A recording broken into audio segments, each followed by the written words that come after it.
Hey guys, so we're gonna do a walk out here to the chicken coop. Look at my chickens and they're dust bathing in the dirt here.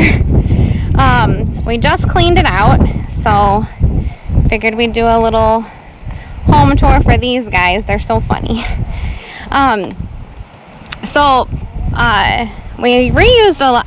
Friends of ours actually had this building on their property that they weren't going to use. They brought it over. We built up the floor on it, and then the outside run part was materials that Brian's work was getting rid of for different things that they used for temporary stuff.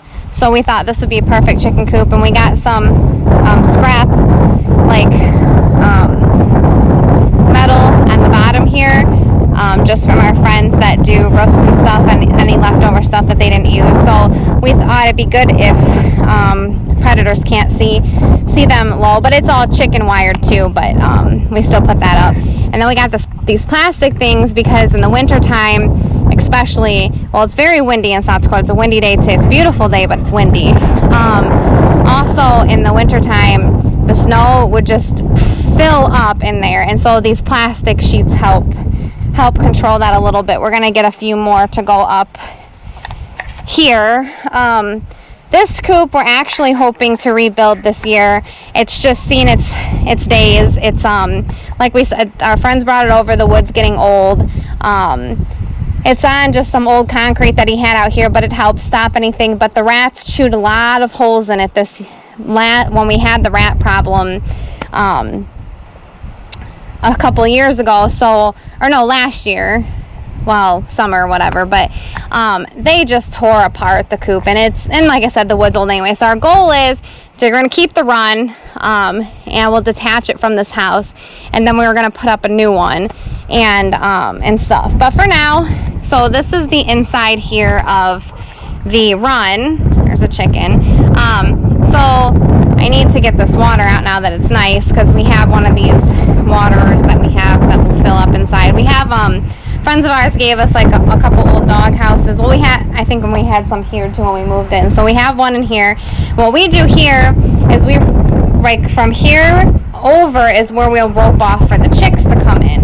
So it'll just be a chicken wire thing. We'll show you how we do it. But then that way the chicks can be in here and mingle with the big chickens but not touch each other. We have some like old clotheslines up for them to perch on. And then Brian put up some PVC feeders here so we can fill the top. We have caps on them, so if any kind of weather's happening, the food doesn't get wet.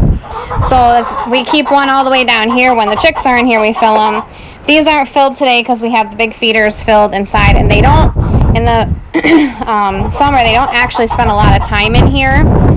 This pool is filled with sand, but they prefer to, as you can see, dust bathe outside. So here is the new coop. We just piled it with hay, which they're in love with. I think our cat thinks that there's something in the hay, so she's gonna try to find it. We have solar lights that we put up here. We have 2 of them, so we alternate between the 2 each night, which one we put on for them. If it stays on all night, awesome. If not, they at least have a light for a little bit. And then we have 3 hanging feeders. These 2 are 30-pound feeders. When we ordered this one, we thought that it was going to be the same, but it's 15 pounds, and we didn't realize that these 2 were 30 pounds, but works out anyways.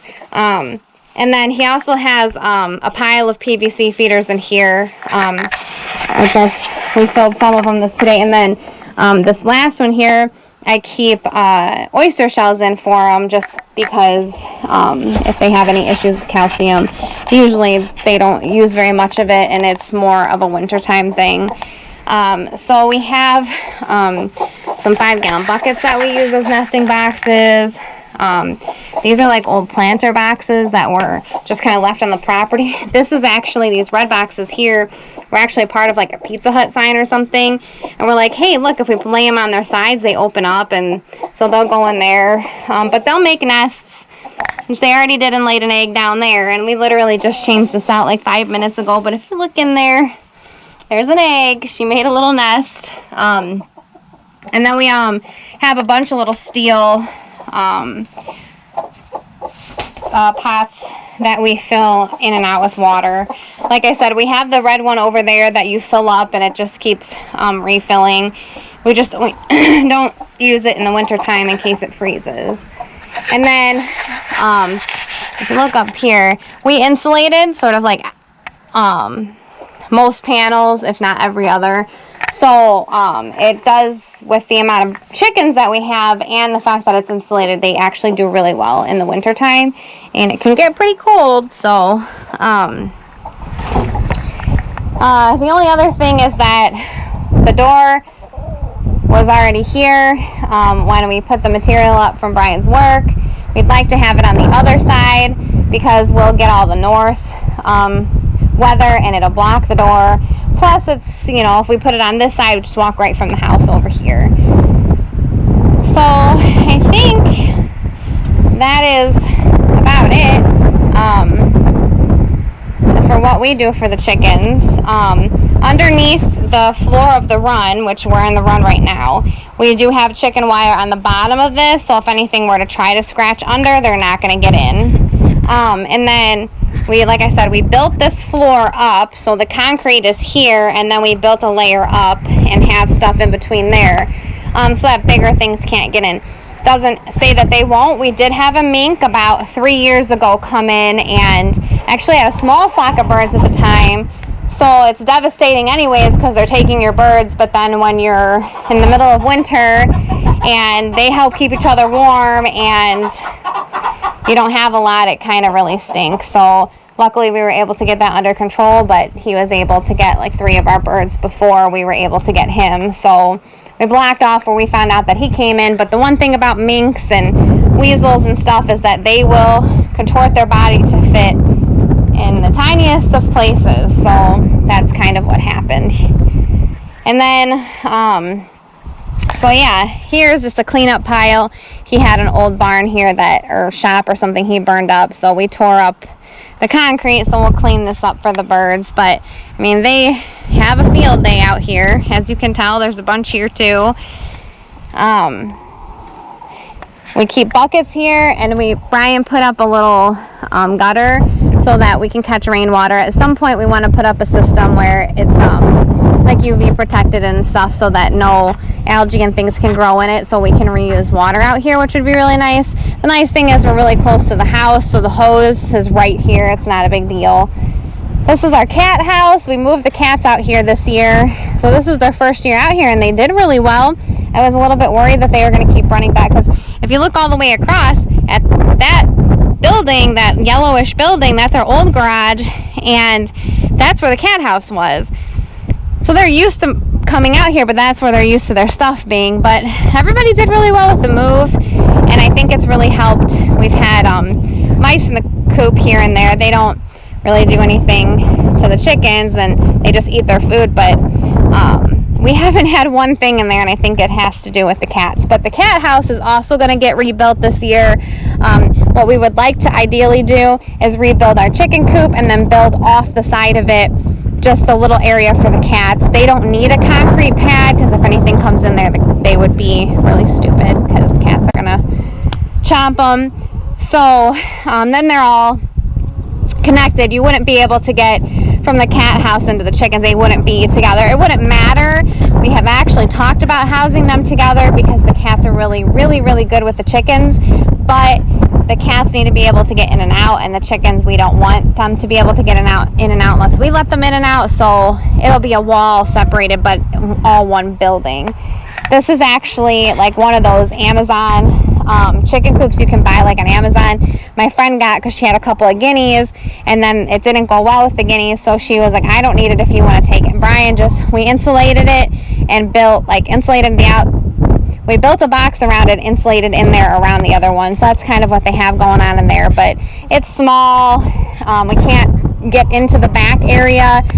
We don't need to a lot, but if something's going on, it's like we have to have one of the kids crawl in there, and it's stinky because, the cats are stinky. So I'd like to build something we can just walk into, and it's easier to get to everything. And then my dad and where they used to live in Illinois before they moved here, they had a couple of cats come and go at their house, so he built this, and it's just a tiny little house actually. Probably needs some new wood and stuff, but it's all insulated on the sides here. This is nasty because it's just a white pillow, but this little thing is kind of neat too because it gives them a spot to go. So my dad asked if we wanted it, and I was like, yeah, sure, bring it over. The cats will come on, get down so I can shut it. You know, the cat's going out of there, but the chickens actually fit themselves in there and lay eggs. And then, of course, another little dog house they don't really do much with. So that's kind of our setup for all the crazies. We just fill up a bunch of, these are old pots that were left on the property, so cleaned them and fill them up with water for everybody. Brian put that window on the cat house there for an in and out door, but the chickens decided they could figure out how to get in, so we have to keep it really small, which luckily our cats can squeeze in there. So the chickens stop eating cat food because that's not what it's there for. And then we just get bays of hails of bay as, oh my gosh, let's try this again. Bales of hay. We get those from neighbors or friends and ask them if they have extra or if we can buy them from people. And that's what we use for the bedding for the chickens when you've seen in the coop. We try to fill it really, really, really full, especially going into winter. I mean, we probably do double that. And it looks crazy in there, but they will have that stomped down in no time, and it'll look like we didn't even clean it. And Brian and I always chuckle because these people are like, look at this fancy chicken coop. And I'm like, oh, that's going to be fancy for about one day because they're going to crap all over the entire thing. Because ours have crapped all over everything that you put out. But that's all right. They're fun anyway and stuff. So, yeah, so that's kind of our setup. He's got, on the side here too, this is the side of the the chicken coop. So he's got the solar panels for the lights, but we also have some lights like that come on, sensor lights that come on like when something walks past. We're going to have to redo batteries and stuff like that because they're getting a little bit weak. But we have a light on each side, like a motion light, so that if anything walks by, it sets it off. And the nice thing is the cats haven't really set it off too much. With the house being right here, nothing really walks over there, but we thought when we were across there, we're like, well, it'd be nice to know if something's going on because the light will be on. Now we're close enough that we just look out like our house windows to see if there's anything weird going on. And our bedroom window actually faces this way, so we've heard a few things at night that we just kind of grab a flashlight or kind of come out and stuff. So anyway, yeah, so that's lazy cats here and chickens. Everybody's co-mingling and cohabitating very well.